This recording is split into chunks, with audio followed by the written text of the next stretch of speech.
Hi hello আর সবাইকে। যেইটা তো খুশি চলে নিন। এসেছি কেক লাবণী বানানো নতুন চলছে আবার একটা আমাদের। ভিডিও নিয়ে। এটা হচ্ছে সুমনের এটা বার্থডের শেষ দিনকারে। প্রসেস। তো এই কেকটা তারপরে মেট্রো এটা থেকে আনা হয়েছিল, হ্যাঁ, মেট্রো লেখ প্যাসেঞ্জারে। লিখে তারপরে ওখানটায় দিবি। নেম প্লেটের কাটা মানে নেই রে। নেমটা লেখার মতো কেউ ছিল না, তাই আমি লিখছিলাম।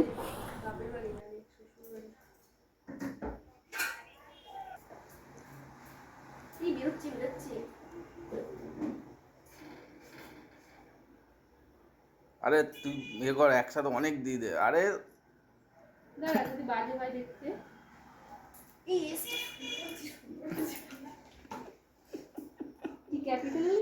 আরে যা খুশি লেখ, নাম বোঝা গেলেই হবে।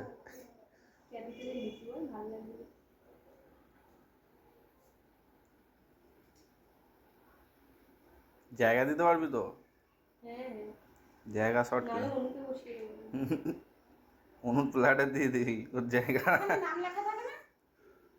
আর লোক ছিল না, একা ছিল বলে সেই জন্য বলেছে এটা।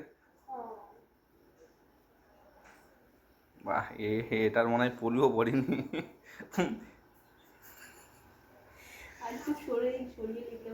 তুই বড় বড় করে লিখে নিয়েছিস না?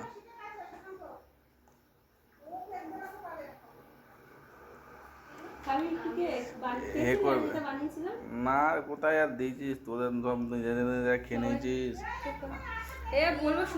তারপরেই দেখো লেখাও কমপ্লিট হয়ে গেছে। দেন চলে গেছিলাম সুমনের বাড়িতে। আমি, প্রসেন, শশাঙ্ক, ডলি আর বোন, তো সবাই মিলে চলে গেছিলাম সুমনের বাড়িতে। সুমন কিন্তু আগে থেকেই জানতো যে আমরা যাব, তাই জন্য খাবার দাবারের ব্যবস্থা করে রেখেছিল। যাই হোক, কেকটা নিয়ে গেছিলাম আর সবাই মিলে চলে গেছিলাম। খুব আনন্দ হয়েছিল, সুমনাও ছিল।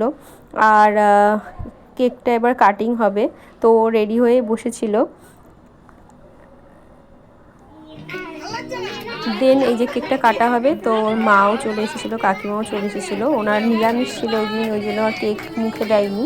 তো তারপরে কেক কাটিং কমপ্লিট হলো।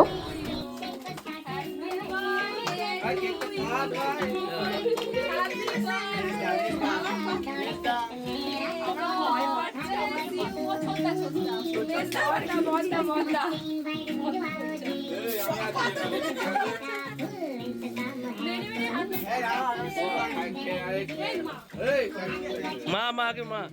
আর ও আচ্ছা আচ্ছা নিজেকেও দিয়ে দে ভাই।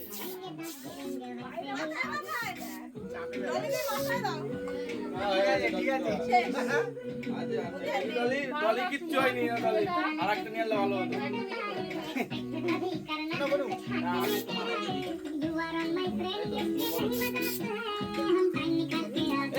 ভালো আছে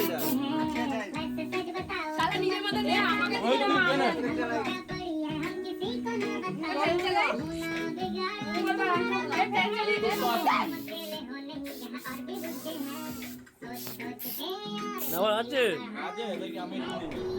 ব্যাস তারপরে এই যে স্নোম্যান এই সারাক্ষণ সবাইকে স্প্রে করতেই থাকে।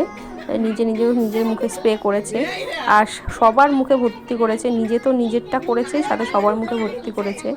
আর আমার ওড়নাটা তাদের সবার হেল্পের কাজে এসে গেছে, মুখ মোছার কাজে। তো যাই হোক, সবাই মিলে থাকলে তো অবশ্যই মজাই হয়। আর সেদিনও খুব মজাই হয়েছিল, সবাই ছিলাম বন্ধুরা। অনেকদিন পর ডলির সাথে দেখা হলো আবার। কাছাকাছি থাকলেও মানে দেখা হয় না খুব একটা।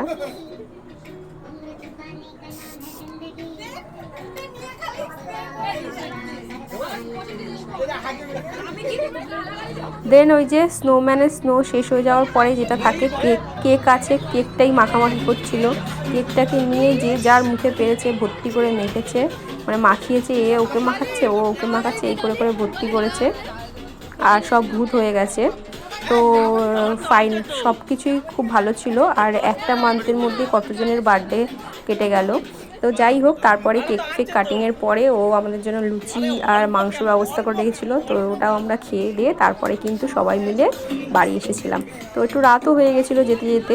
আর একটু ফটোশ্যুটও করে নিয়েছিলাম। সবাই মিলে একসাথে থাকলে একটু ফটো না তুললে হয়, সেই রকমই একটা ব্যাপার। তো এরকমভাবেই জন্মদিনগুলো পরপর সবার কেটে গেল। আবার প্রত্যেক বছর এইভাবেই কাটুক, সেটাও এক্সপেকটেশন রাখি। তো যাই হোক, এরকমই যেন একটা গ্রুপ থাকে, মানে কোনো কিছু যেন ভেঙে না যায়, সেটাই এক্সপেকটেশন রাখবো। All time. আর এটা কিন্তু আমাদের এই বন্ধুত্ব, এই কজন কিন্তু বহু বছর ধরে রয়েছে একসাথে। তো এরমভাবেই যেন থাকি। দেখা হচ্ছে নেক্সট একটা ভিডিও।